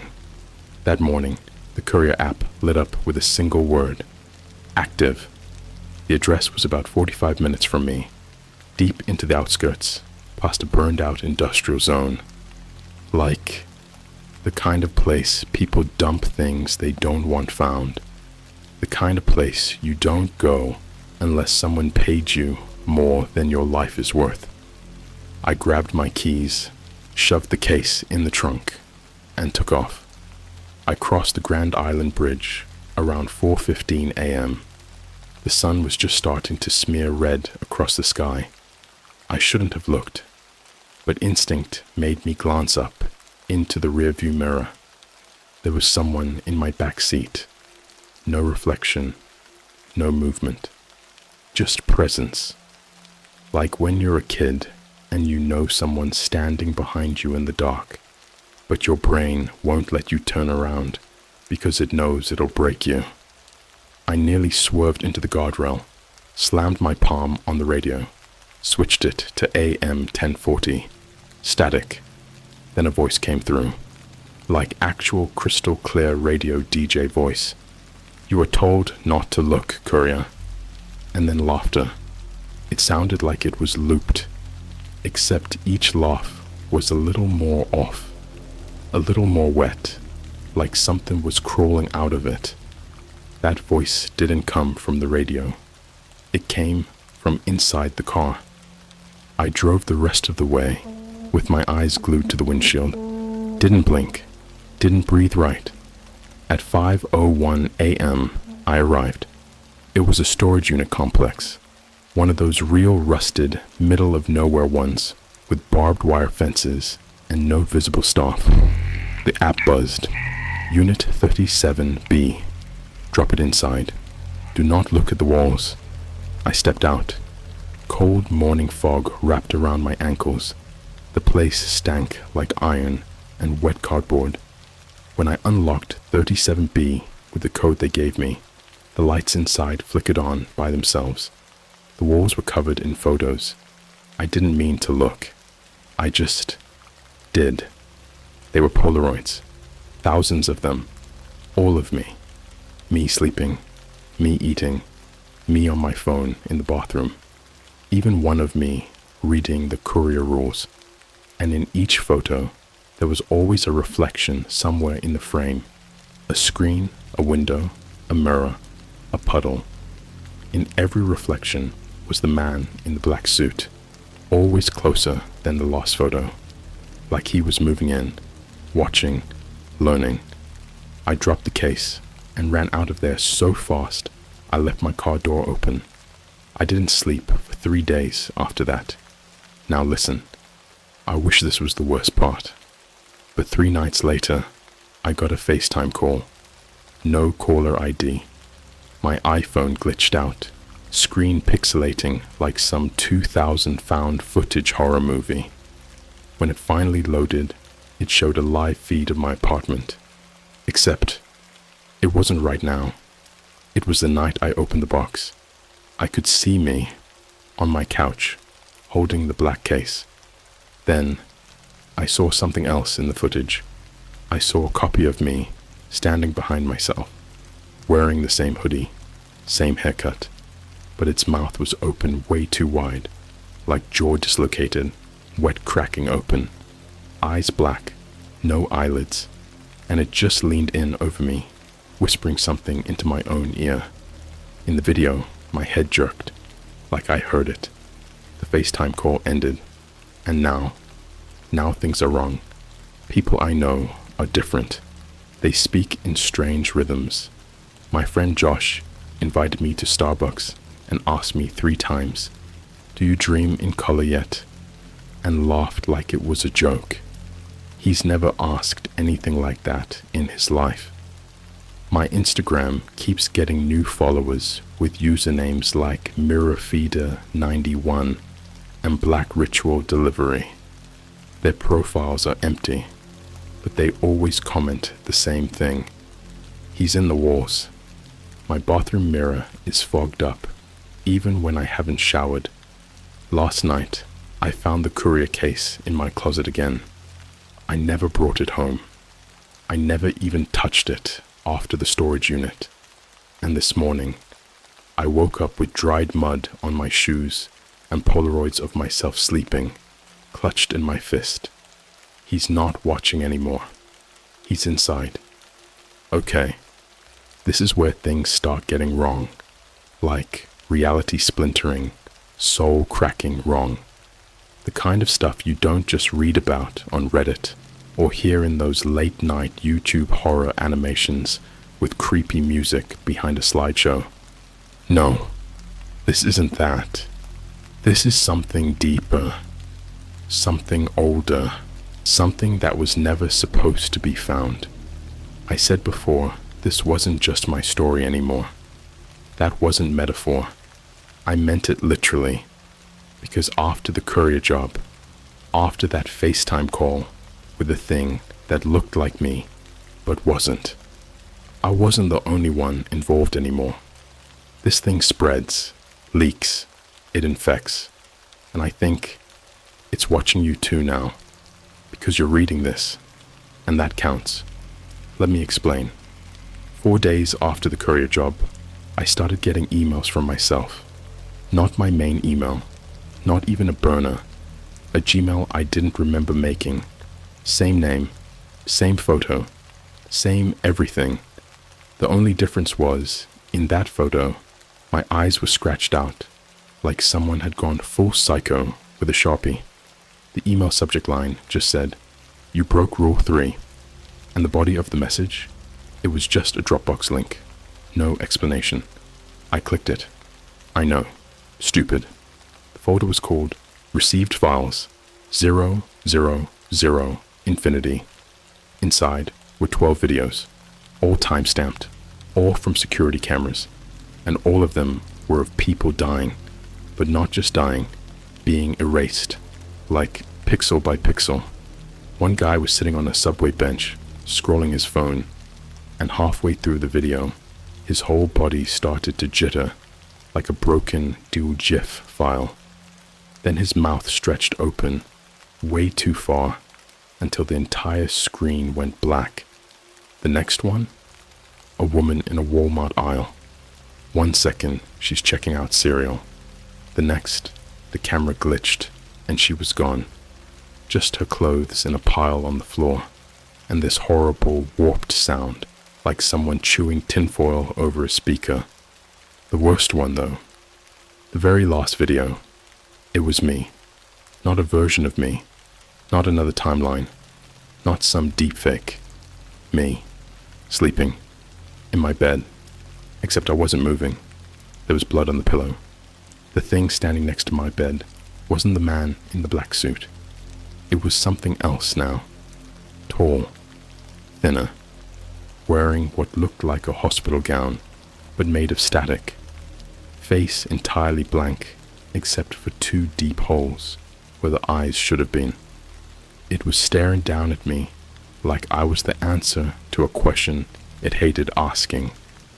Then the footage cut, and a final message appeared on screen.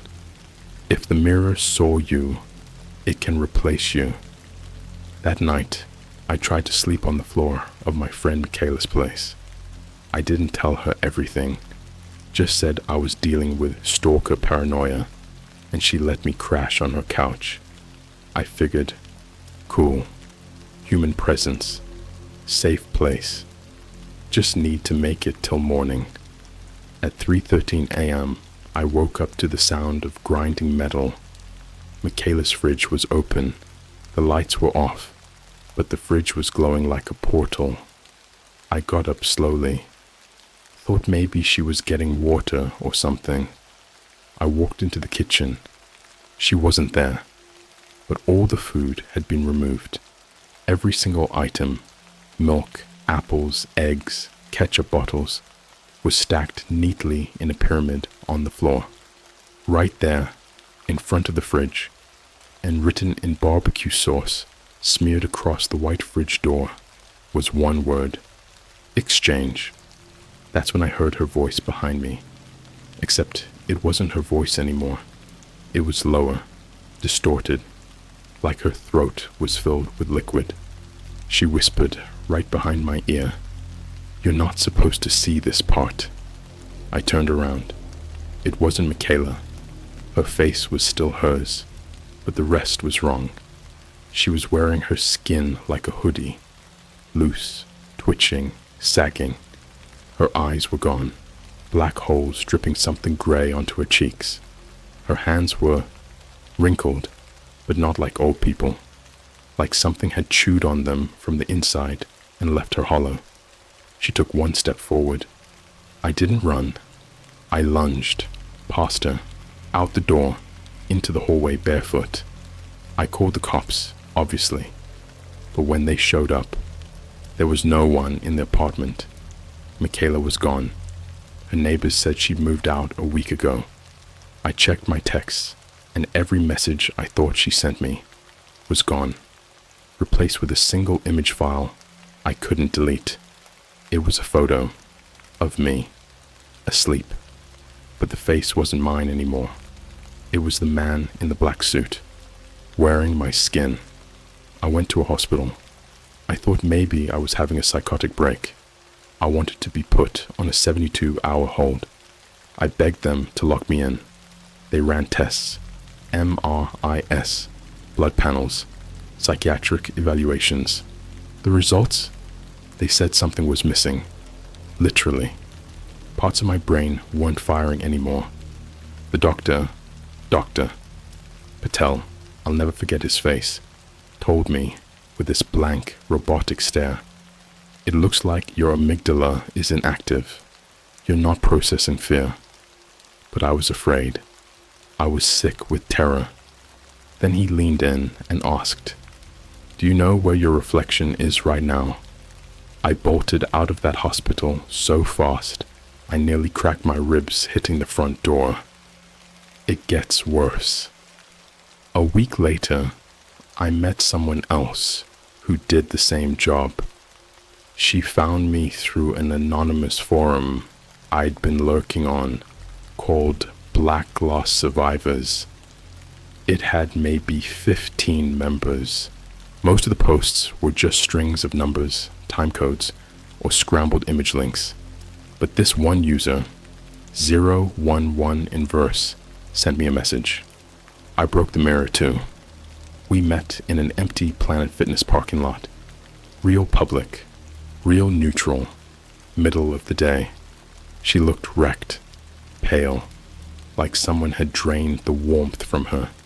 She had bandages on her wrists, not from cutting. It looked like bite marks. She told me that after her courier job, she started getting these dreams where she was delivering herself, literally handing herself over in a body bag, unzipping it, climbing in. One night, she woke up to find her bathtub filled with static, not water, static, buzzing pixelated air, like someone poured in television noise. And she said the last time she looked in a mirror, her reflection blinked 5 seconds after her. Then it smiled. Then it walked away while she stood still. Now, her own reflection doesn't match her movements anymore. It acts independently, watches her. Sometimes, she says, it touches the glass from the other side. She told me one last thing before she left, and this is what shook me to the core. She said there was a final job, one that no one comes back from. It doesn't come through email. It comes through your reflection. If you ever catch your reflection moving on its own, not blinking wrong, not smiling weird, but actually acting without you, it means you've been hired. The last thing she told me. When that happens, your body is just the delivery vehicle. You're not you anymore. You're what's inside the case now. And then she left. I haven't heard from her since. I tried calling. Her number is now listed under a funeral home in Pennsylvania. Last night, I looked into my bathroom mirror. I was brushing my teeth, just trying to pretend I was normal. Music on, lights bright, just vibes, right? Then I dropped my toothbrush, bent down to pick it up, and when I stood up, my reflection didn't. It just stayed crouched, head tilted, staring at me from below. Then it mouthed something. 3 words. Job accepted. Courier. I don't think I'm alive anymore. I think I'm just delivering myself to something worse. Part 4 coming soon, if it lets me. Because now it's watching too, and it doesn't like spoilers. Let me start with this. If you've read this far, your reflection already knows. You've given it time, attention, recognition, and that's all it ever needs. If you hear knocking in the middle of the night soon, don't answer. If you start forgetting things you're positive you never said or did, don't argue. And if your mirror ever fogs up with no steam and you see words written in it, leave. Don't pack. Don't pray. Don't even blink. Because this part is where the story breaks open and bleeds. After my reflection broke away from me, I didn't sleep for 3 days. I locked every mirror in my apartment behind cardboard and duct tape. I smashed the ones I couldn't cover. My bathroom looks like a junkyard crime scene now. Glass, masking tape, scorched bits of static buzzed electronics all over the tile. I couldn't risk catching even a glimpse. Not in a phone screen. Not in a black screen. Not even in a spoon. Yeah, I caught it once in the back of a soup spoon, my reflection staring back with rotten teeth and smoke coming out of its eyes. It laughed, without sound. 3 days after that, the final message came. Not an email, not a phone call. It came through a FaceTime call from MEICLOUD. I was standing in the kitchen, trying to convince myself I could still have a normal morning. You know, eggs, toast, some lo-fi playing. Then my phone vibrated, and there it was. My own name, my own face, my own Apple ID calling me. The screen didn't even show my face when I answered. It showed a road, one I recognized, an old, crumbling highway just outside a town called Colden, way out in the woods near the Canadian border, a place we used to drive past on field trips in high school. Everyone called it Dead Mile, not because of ghosts, but because every time someone broke down there, they just vanished. Never got help, never got found, just gone. The screen showed the road, nighttime, wind howling, and the man in the black suit standing in the middle of it, holding the case. Except, it wasn't the same case from before. This one had a chain wrapped around it, and something was trying to get out. I swear on my life, I saw the lid bulge, like breathing, and the air. You could hear it screaming through the video feed, like hundreds of voices, babies, dogs, metal scraping, old women chanting. The call ended with one final message across the screen. Last delivery, no return, get in. There's something you need to understand about me before I go further. I wasn't suicidal. I wasn't brave. I wasn't ready. But I needed to know. I needed to see where the case goes. What's inside it? Why I was chosen. So I packed a bag, took a knife, took a camera, took a GPS jammer I found on some survivalist subreddit. I drove to Dead Mile. It was snowing when I got there, but the road was warm, like it had never been cold, even in winter. The ground hissed when the snow touched it, like skin under boiling water. I parked, stepped out, and immediately saw it. The case, sitting dead center in the road, chained, locked, and crying. No, not crying, whimpering, like a child. I walked up and touched it. The second I did, I wasn't on that road anymore. I was in a room, not physical, more like a memory from someone else's nightmare. A hotel room, soaked in shadow, TV playing static, wallpaper covered in deep gouges. The bed was made of black, wet hair. The walls were covered in teeth. There were things in the corners, but they didn't move unless I blinked. And in front of me, the case, open, inside, was me, alive, blinking, screaming silently. My copy, strapped down, skin pale, lips stitched shut, wires jabbed into the back of my skull like a feeding tube. He looked at me with eyes that were begging to switch. Then the man in the suit stepped beside the open case. He didn't speak. He just reached out, held up a hand, and there, written on his palm, was a sentence scratched into the skin. "It's your turn to carry him." I blinked. Suddenly, I was back on the road, but the case was open now, and empty. From that moment on, I started seeing others, not just reflections, people, on the subway, in Starbucks, at gas stations, people wearing human skin like it's a uniform, not walking quite right, speaking like they're reading phonetics, not language. Some of them are almost perfect, almost possible, but you can tell. They don't blink unless you do. They smile too long. Their teeth are always too smooth. I followed one.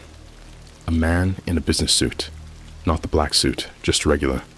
He was holding a phone upside down, staring at nothing. I followed him into a storage unit in Queens. What I found, it wasn't a unit. It was a room filled with open briefcases, hundreds, thousands. Each one had parts in it, a hand, an eye, a tongue, all of them moving, some whispering, some laughing, some sobbing in different languages. On the wall above all of them, written in what looked like black mold, was the phrase, "We deliver the undeliverable." I ran. I didn't take a photo. I didn't take anything. But when I got back to my car, there was a mirror in the passenger seat, a full-length Victorian mirror that had not been there before.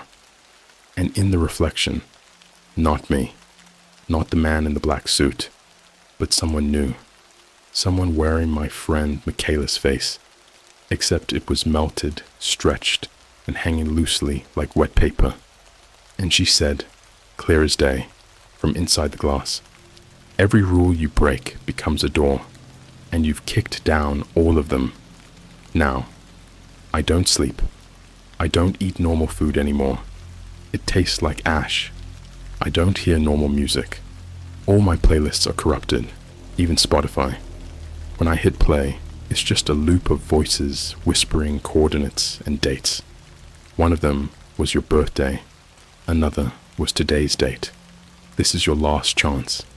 The final job is passed like a virus, through sight, sound, name. And now, you've read mine. If your mirror fogs up tonight, and you see 3 knocks on the glass, don't look, don't blink, because that's me. And I'm not here to tell you the rules anymore. I'm here to deliver you, just like I was delivered. You made it this far. That means something inside you. Curiosity, obsession, or something already hollowed out by the thing watching behind your eyes. Kept reading. You should have stopped. You really, really should have stopped. Because this isn't a story anymore. This is the final delivery. And I'm not writing this. I'm transcribing it. From inside. From the part of me that's still here, trapped behind the glass, while something else wears me like a costume in the world you still think is safe. But it's not. And after you finish reading this, you're next. This all ends, or begins, at the house of the back door. That's not a metaphor. That's not a code name. That's what they call it. The ones who came before. The ones who opened too many reflections. The ones who delivered too many pieces of themselves.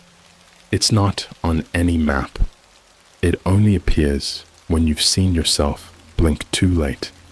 For me, it was a Tuesday. Rain hitting the window like claws. Power kept flickering like a dying heartbeat. The air in my apartment was thick, wet, like I was breathing someone else's exhale. Every reflective surface had already been smashed, covered, taped off, except one, the oven door. I was heating up old pizza, trying to pretend I was still real. And in the reflection, I saw a corridor, not behind me, not next to me, inside me. It twisted like intestines, all black tile and pulsing red light, like a camera flash stuck on. The walls were made of shifting faces, sewn together, mouths moving without sound, eyes watching like they remembered me from some other life. And there, at the end, was the house, Victorian, rotting, breathing, not metaphorically. I mean it inhaled when I looked at it. The wooden porch curled like lips. The front door opened, and inside was the man in the black suit, holding a mirror. But this time, the mirror showed you. Yes, you. Sitting, reading, right now. You think I'm being cute? You think it's just flavor text? Number. The reflection was you, blinking too slowly, jaw hanging too loose. And then it smiled. Not yours. The thing's. And I knew what I had to do. I blacked out for 3 days. Came to on the floor of a Dollar General bathroom in Toledo, Ohio, 400 miles away from my apartment. My fingernails were torn off, not clipped, peeled, one by one. They were in my left jacket pocket, wrapped in aluminum foil. My mouth tasted like ash and copper, like I'd chewed on static. There was a new phone in my hand, not mine, but logged into my bank account, my GPS, my Uber. Everything was synced, and there was a voicemail, 1 second long. All it said, like a whisper through a drain pipe, was, "You're ready to be opened." The house doesn't let you in through a front door. You enter by removal. I had to give something up, something permanent. For me, it was my voice. It started glitching, first in recordings, then in real time. I'd open my mouth to speak, and someone else's words came out. I'd say, "I need help," and it would come out as delivery accepted, subject unstable, begin replication. People around me noticed, but they didn't say anything, because by then, they were hollow too. I could tell by the eyes, too glossy, like someone had Vaselined over the soul. They weren't blinking right. They weren't moving right. The house took me during sleep, not in dreams, not like some horror cliche. Number, I woke up in it, strapped to a table made of screens. The walls were covered in other people's memories, projected on loop. I saw births, deaths, breakups, car crashes, a girl overdosing behind a Starbucks dumpster while her reflection watched and smiled. I saw myself in one of them, a version of me in a parking lot, climbing out of the trunk, my fingernails in his mouth, chewing slowly, eyes bleeding light. That wasn't me, but it used to be, and standing over me, while I was strapped down, was him, the man in the black suit, but his face was gone now. It was mirrors, cracked, jagged, reflecting not my image, but the worst parts of me. The time I lied at my uncle's funeral, the moment I watched someone overdose and didn't call 911, the night I ignored the neighbors' screams, and each one played on repeat in every shard of his face. Then he leaned down and said in my voice, "We are made of what we fail to stop." Then he opened the case, and inside was the house again. Inside the case, inside the house, inside me, a recursion, a loop, a system. We are not people to them. We are delivery systems. We carry memories, pain, guilt, moments. We deliver them across dimensions of thought and image, across mirrors, across stories like this one. When I finally escaped, if you can call this escape, I wasn't me anymore. I don't sleep. I don't breathe the same way. I don't have fingerprints anymore. My voice, it's still not mine. When I speak now, the people around me flinch. Dogs cry, infants scream, electronics short out, glass sweats, and every time I walk by a mirror, I don't see myself. I see the next person, the next delivery. Sometimes it's a man, sometimes a woman, sometimes a child, sometimes it's you. And when I see you in the reflection, I know the virus has already jumped.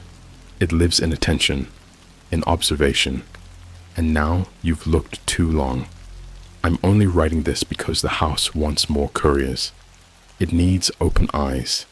It needs people with curiosity strong enough to reach inside their own fear and keep going. It needs someone to carry the case next. That's you now. It'll start slow. Static in the mirror. Voices whispering your own name in songs that never had lyrics before. Small reflections that don't quite line up. And eventually, the delivery will come. 3 knocks. You'll find the case. And you'll open it. And when you do, you'll see me, still screaming inside, mouth stitched shut, holding your name in a bag. Final warning. If you wake up with blood in your ears, if your mirrors show your memories in reverse, if you hear a knock and there's no one there, don't open the case, because once you do, you don't carry the delivery. The delivery starts carrying you, unless you look too long, in which case, it's already beginning.